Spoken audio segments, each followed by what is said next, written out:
कामयाबी आपको ज़रूर मिलेगी, लेकिन उसके लिए सबसे ज़्यादा ज़रूरी है आपकी इच्छा शक्ति।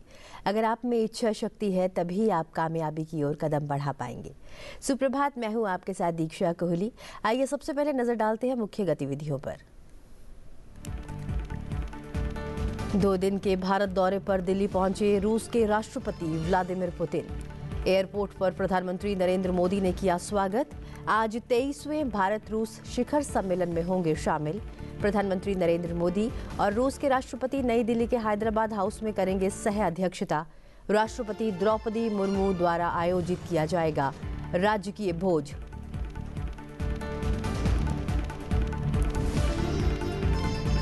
संसद के शीतकालीन सत्र के पहले सप्ताह का आज अंतिम दिन। राज्यसभा और लोकसभा में लिए जाएंगे प्राइवेट मेंबर्स बिल।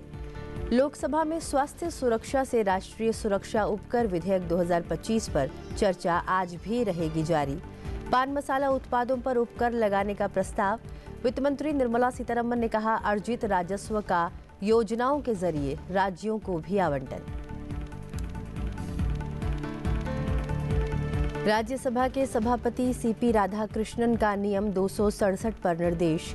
बोले, केवल उन विषयों पर ही हो सकती है चर्चा जो दिन के एजेंडे में पहले से ही हो शामिल। सूचीबद्ध एजेंडे से बाहर नोटिस होंगे अमान्य।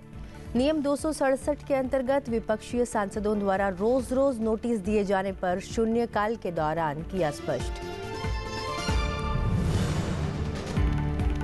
तंबाकू उत्पादों पर उत्पाद शुल्क बढ़ाने संबंधी विधेयक को राज्यसभा ने चर्चा के बाद लौटाया। वित्त मंत्री निर्मला सीतारमण ने दिया चर्चा का जवाब। तंबाकू उत्पादों पर जीएसटी क्षतिपूर्ति उपकर समाप्त होने के बाद भी कर समान रखने का प्रावधान।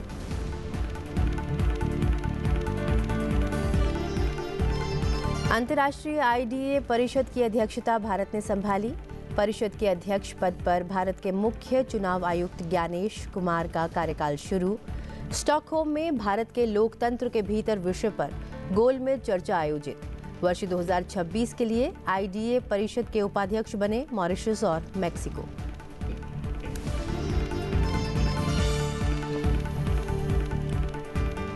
और अब खबरें विस्तार से। रूस के राष्ट्रपति व्लादिमीर पुतिन भारत पहुंच चुके हैं। पालम एयरपोर्ट पर प्रधानमंत्री नरेंद्र मोदी ने अपने मित्र पुतिन का बेहद गर्मजोशी के साथ स्वागत किया।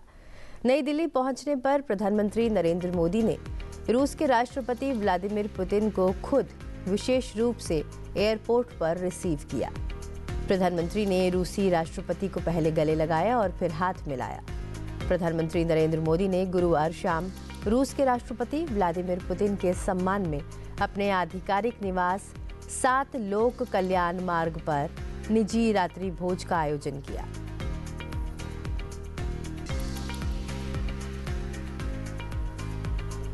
दोनों नेता एक ही कार से प्रधानमंत्री निवास तक पहुंचे। पूरे परिसर को भारत रूस के झंडों और विशेष रोशनी से सजाया गया था। रात्रि भोज के दौरान दोनों नेताओं ने कई अहम मुद्दों पर बातचीत की। प्रधानमंत्री नरेंद्र मोदी ने रूस के राष्ट्रपति व्लादिमीर पुतिन को रूसी भाषा में लिखी भगवत गीता भी भेंट की।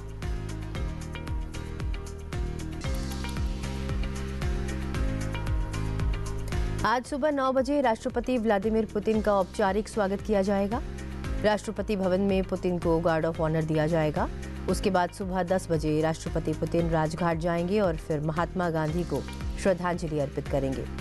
राष्ट्रपति पुतिन नई दिल्ली के हैदराबाद हाउस में 23वें भारत रूस शिखर सम्मेलन में भी शामिल होंगे, जहां दोनों नेता प्रमुख मुद्दों पर चर्चा करेंगे। समिट के बाद पुतिन आरटी के नए इंडिया चैनल का शुभारंभ करेंगे। बातचीत के बाद संयुक्त बयान जारी होगा और कई द्विपक्षीय, विभागीय और कारोबारी समझौतों पर हस्ताक्षर भी होंगे। शाम 4 बजे राष्ट्रपति व्लादिमीर पुतिन हैदराबाद हाउस में ही भारत रूस बिजनेस फोरम को संबोधित करेंगे। 5 बजे पुतिन भारत मंडपम में बिजनेस लीडर्स से मुलाकात करेंगे। इसके बाद शाम 7 बजे राष्ट्रपति पुतिन को राष्ट्रपति द्रौपदी मुर्मू द्वारा सम्मान में आयोजित राजकीय भोज में शामिल होंगे। रात लगभग 9 बजे राष्ट्रपति पुतिन भारत से मॉस्को के लिए रवाना होंगे।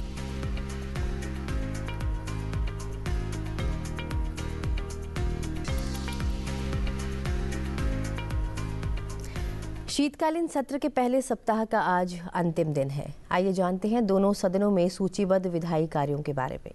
सबसे पहले बात करते हैं लोकसभा की। आज लोकसभा में संसदीय कार्य मंत्री किरेन रिजिजू अगले सप्ताह होने वाले सरकारी कार्य के बारे में सदन को जानकारी देंगे। लोकसभा में आज एक बिल विचार तथा पारित किए जाने के लिए लिस्टेड है। वित्त मंत्री निर्मला सीतारमण स्वास्थ्य सुरक्षा से राष्ट्रीय सुरक्षा उपकर विधेयक 2025 विचार और पारित किए जाने का प्रस्ताव करेंगी। ये विधेयक राष्ट्रीय सुरक्षा और लोक स्वास्थ्य पर होने वाले व्यय को पूरा करने के लिए संसाधनों में बढ़ोतरी करने के लक्ष्य से जुड़ा हुआ है। लोकसभा में प्राइवेट मेंबर्स बिजनेस शाम 3:30 से 6 बजे के बीच लिया जाएगा। इनमें आज 253 बिल शामिल हैं।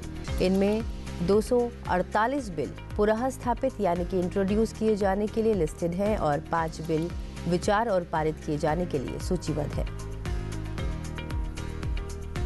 अब बात करते हैं राज्यसभा की। राज्यसभा में संसदीय कार्य मंत्रालय में राज्य मंत्री डॉक्टर एल मुरुगन आज अगले हफ्ते होने वाले कार्य के बारे में सदन को जानकारी देंगे। राज्यसभा में प्राइवेट मेंबर्स यानी गैर सरकारी सदस्यों के कार्य के लिए दोपहर 2 बजे से शाम 4:30 के बीच का समय तय है। आज कुल 90 बिल लिस्टेड हैं, जिनमें 83 बिल पुनः स्थापित किए जाने के लिए सूचीबद्ध हैं। वहीं 1 बिल वापस लिए जाने और 6 बिल विचार और पारित किए जाने के लिए लिस्टेड हैं।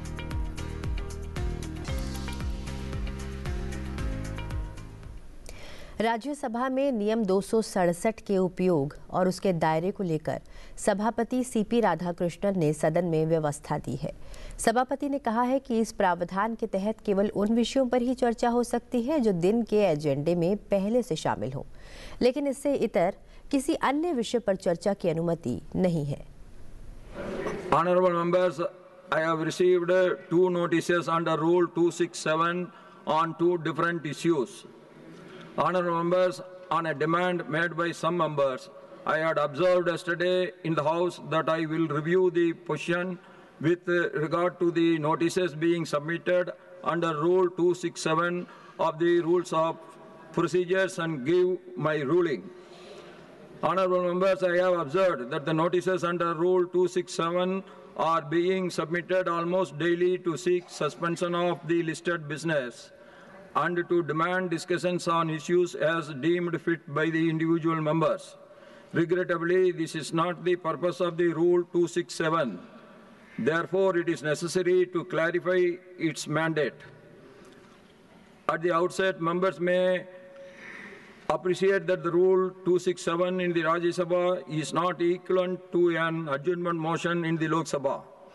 The adjournment motion is exclusive to Lok Sabha due to application of Article 753 of our Constitution.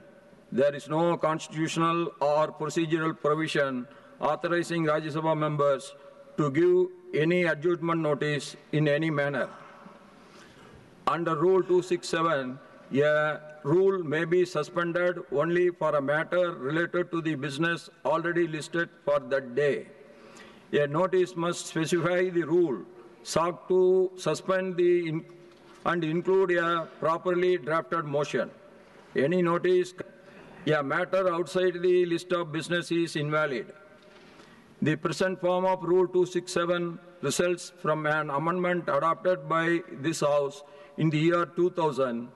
The Rules Committee in the year 2000 was presided over by the then Chairman, Rajya Sabha, Sri Krishnakantji, and consisted of eminent members like Dr. Manmohan Singh, Sri Pranab Mukherjee, Arun Chori, M. Venkaiah Naidu, Suraj Kausal, Fali S. Nariman, etc. The committee observed that the rule was being used to seek discussions on matters not listed or not yet admitted. The committee therefore recommended restricting the Rule 267 strictly to subjects related to the list of business and added to proviso preventing its use where a rule already contains a suspension mechanism. The House approved these recommendations on 15th May 2000.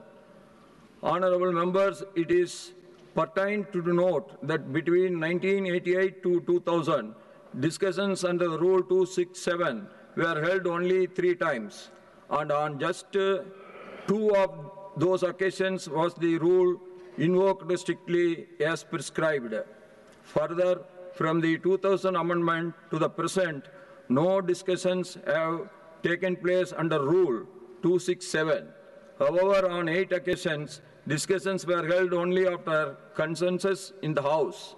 Honorable members can see that in almost 4 decades, this device of Rule 267 has been invoked in the House on rarest of rare occasions. After the amendment, Rule 267 enables suspensions of a rule only to take up matters already listed for the day and not to introduce any unrelated subjects. A valid notice under Rule 267 must specify the rule to the suspended, relate to an item in the day's list of business, provide the grounds for invoking Rule 267, not seeking suspension of business where a rule already allows suspension, contains a motion drawn in proper form. Only notices fulfilling all these conditions and receiving prior consent of the chairman may be taken up in the House. In view of my observation, clarification above, Rule 267 notices not meeting these requirements will not be taken into consideration. Any matter of urgent public importance can be raised by other parliamentary devices. Thus, the notices received under Rule 267 are not admitted. बढ़ते हैं अगली खबर की ओर। तंबाकू और इससे बने उत्पादों पर उत्पाद शुल्क बढ़ाने संबंधी केंद्रीय उत्पाद शुल्क संशोधन विधेयक 2025 को संसद की मंजूरी मिल गई है।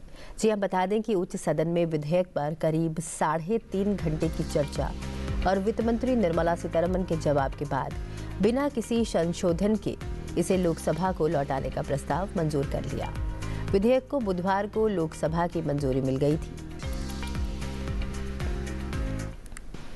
Health and wellness have been a key focus of our government. Prime Minister Narendra Modi has been very keen that in the last 11 years, I can read out the amount being spent on health.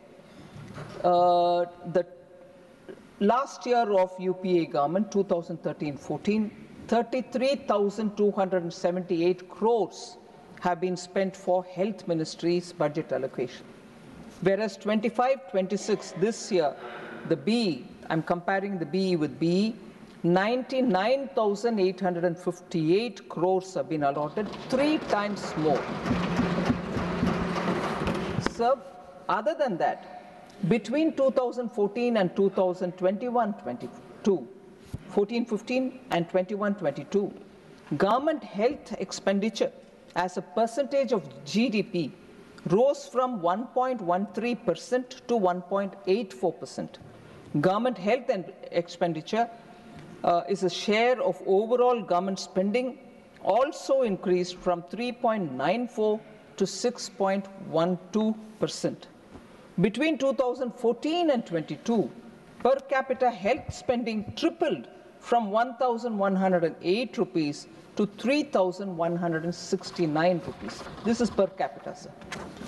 Other than that, of course, Ayushman Bharat Pradhan Mantri Jan Arogya Yojana gives protection for nearly 55 crore beneficiaries, 9 crore plus, over 9 crore hospital admissions have been entertained under that, resulting in 1.3 lakh crore or even slightly more worth of free treatments. So healthcare has taken a good priority in this government. हमारी सरकार ने यह निर्णय लिया कि finance commission की report आने के बाद जो 32% था उसको 42% पूरा टैक्स जो है वह राज्यों को देने का काम किया। जो इनके समय में 3,37,000 करोड़ रुपए मिलता था, यह मोदी जी की सरकार है, राज्यों को 3,37,000 करोड़ से बढ़ा करके 23,48,000 करोड़ रुपए राज्यों को देने का काम किया। उसी से तो राज्य सरकारें फल फूल रही हैं और विकास का काम हो रहा है सर। लोकसभा में स्वास्थ्य सुरक्षा से राष्ट्रीय सुरक्षा विधेयक 2025 पर चर्चा हुई।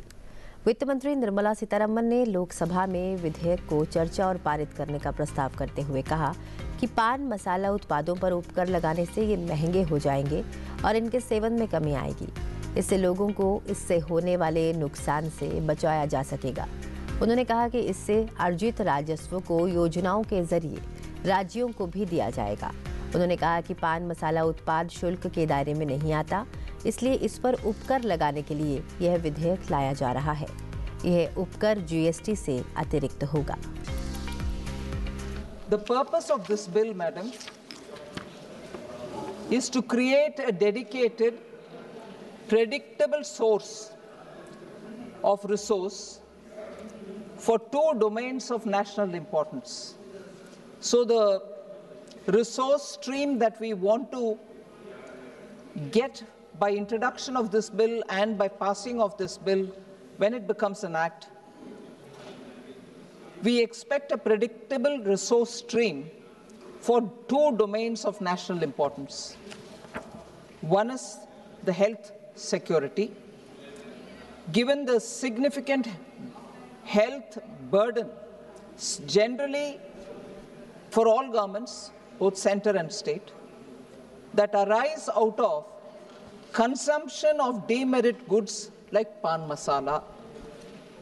And the second domain pertains to national security. National security requires sustained investment, madam, to keep pace with evolving security needs. So, this is a cess, and it is placed not on any essential commodity. That has to be very clear from the beginning.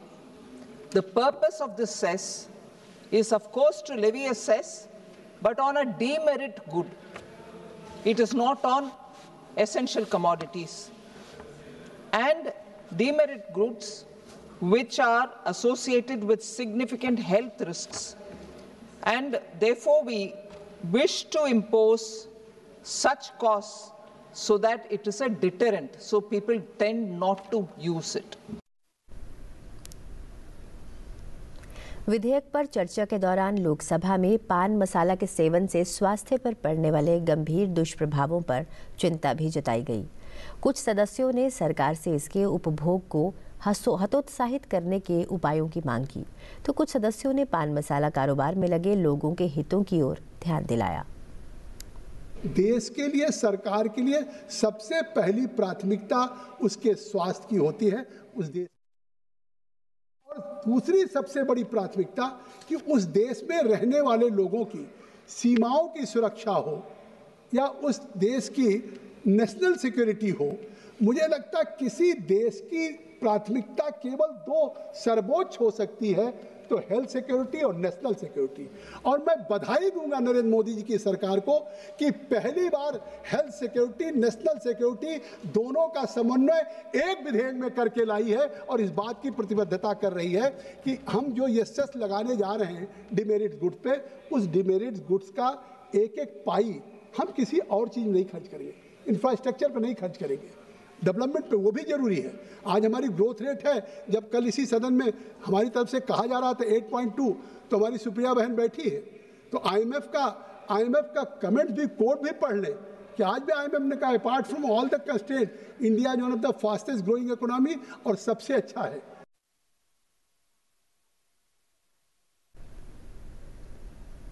We will support any such thing if you want to increase taxes on any good which is not good for society at large. We will support the government. GST अच्छा bill आप लाए, हम आपके साथ खड़े रहे।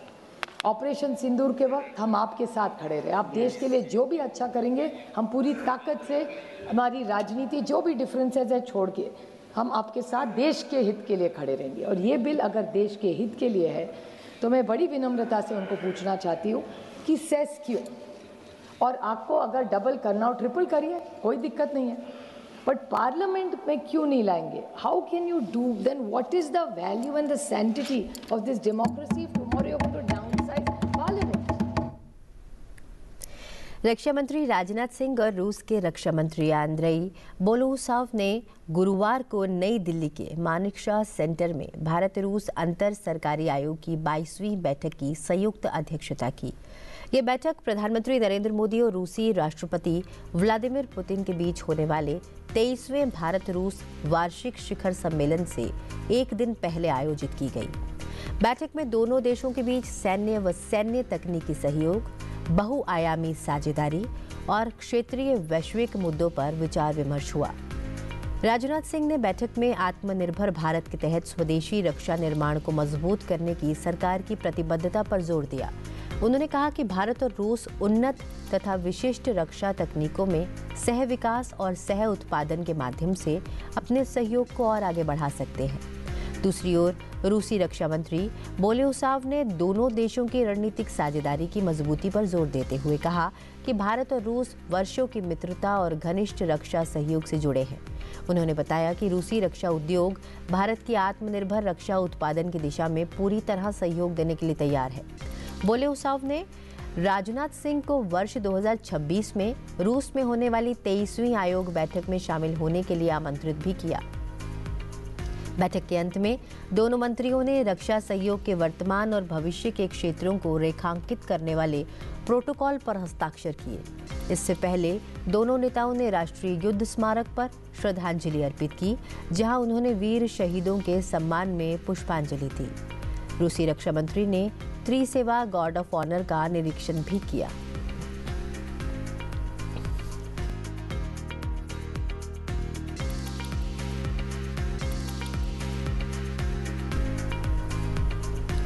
लोकसभा अध्यक्ष ओम बिरला ने घोषणा की कि भारत की संसद शीघ्र ही भारत सऊदी अरब संसदीय मैत्री समूह का गठन करेगी। यह घोषणा सऊदी अरब साम्राज्य की शूरा काउंसिल की ओर से सऊदी भारत संसदीय मैत्री समिति के चेयरमैन महामहिम major general doctor Abdul Rahman bin Sanhat Al Harbi के नेतृत्व में एक उच्च स्तरीय शिष्टमंडल के साथ हुई बैठक के दौरान की गई। उन्होंने कल संसद भवन में लोकसभा अध्यक्ष से मुलाकात की। शिष्टमंडल का स्वागत करते हुए लोकसभा अध्यक्ष ओम बिरला ने इस बात पर जोर दिया कि संसदीय कूटनीति राष्ट्रों के बीच महत्वपूर्ण सेतु का काम करती है, जो गहरी समझ का विकास, सर्वोत्तम प्रथाओं के आदान प्रदान और मजबूत संस्थागत सहयोग को संभव बनाती है। उन्होंने दोनों देशों की संसदीय समितियों के बीच नियमित संवाद का आह्वान किया। भारत और सऊदी अरब के बीच सदियों पुराने धार्मिक, सांस्कृतिक और आर्थिक संबंधों पर लोकसभा अध्यक्ष ने प्रकाश डाला और कहा कि पिछले एक दशक में निरंतर उच्च स्तरीय आदान प्रदान में रक्षा, ऊर्जा क्षमता निर्माण और उभरते रणनीतिक क्षेत्रों में हमारी साझेदारी को मजबूत किया है। लोकसभा अध्यक्ष ओम बिरला ने सऊदी अरब द्वारा वहां निवास करने वाले विशाल भारतीय समुदाय को निरंतर ही दिए जा रहे समर्थन की सराहना दी। उन्होंने कहा कि भारतीय प्रवासियों ने अपनी कड़ी मेहनत, अनुशासन और सऊदी अर्थव्यवस्था में अपने योगदान के माध्यम से विश्व स्तर पर सम्मान अर्जित किया है। सऊदी अरब में योग की बढ़ती लोकप्रियता पर प्रकाश डालते हुए लोकसभा अध्यक्ष ओम बिरला ने कहा कि इस तरह के सांस्कृतिक आदान प्रदान लोगों के बीच संबंधों को और गहरा करते हैं। उन्होंने विश्वास व्यक्त किया कि शिष्टमंडल की यात्रा द्विपक्षीय एवं संसदीय संबंधों को और मजबूत करेगी तथा विविध क्षेत्रों में सहयोग को बढ़ावा देगी।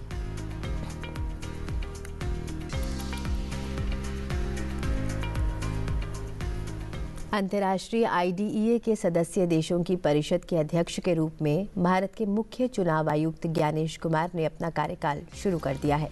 इसके तहत 4 दिसंबर को स्वीडन के स्टॉकहोम स्थित Swedish institute of international affairs में भारत के लोकतंत्र के भीतर विषय पर एक गोलमेज चर्चा आयोजित की। स्वीडन की पूर्व विदेश मंत्री एन लिंडे इस गोलमेज चर्चा में अन्य वक्ता थी।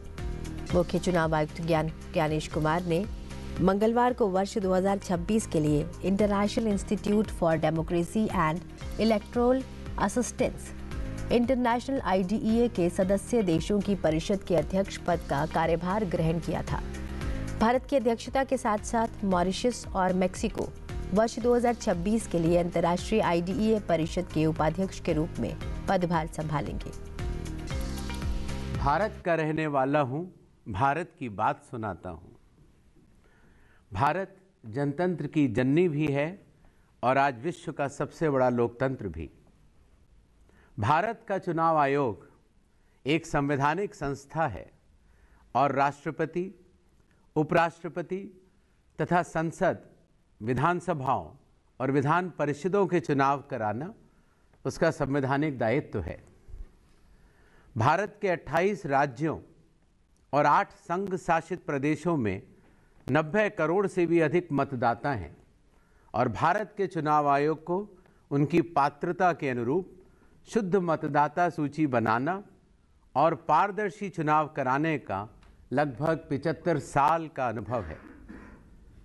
लोकसभा चुनावों के दौरान भारत का चुनाव आयोग 1 करोड़ से भी अधिक कर्मियों सहित विश्व का सबसे बड़ा संगठन बन जाता है।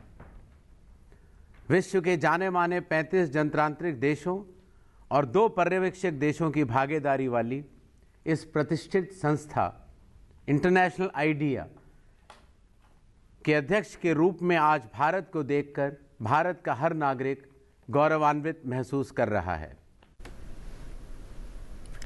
और फिलहाल खबरों का सिलसिला यहीं तक। चलते चलते आपको दिखाते हैं हॉर्नबिल महोत्सव की कुछ झलकियां। फिलहाल मुझे दीजिए इजाज़त, आप बने रहिए संसा टीवी के साथ। नमस्कार।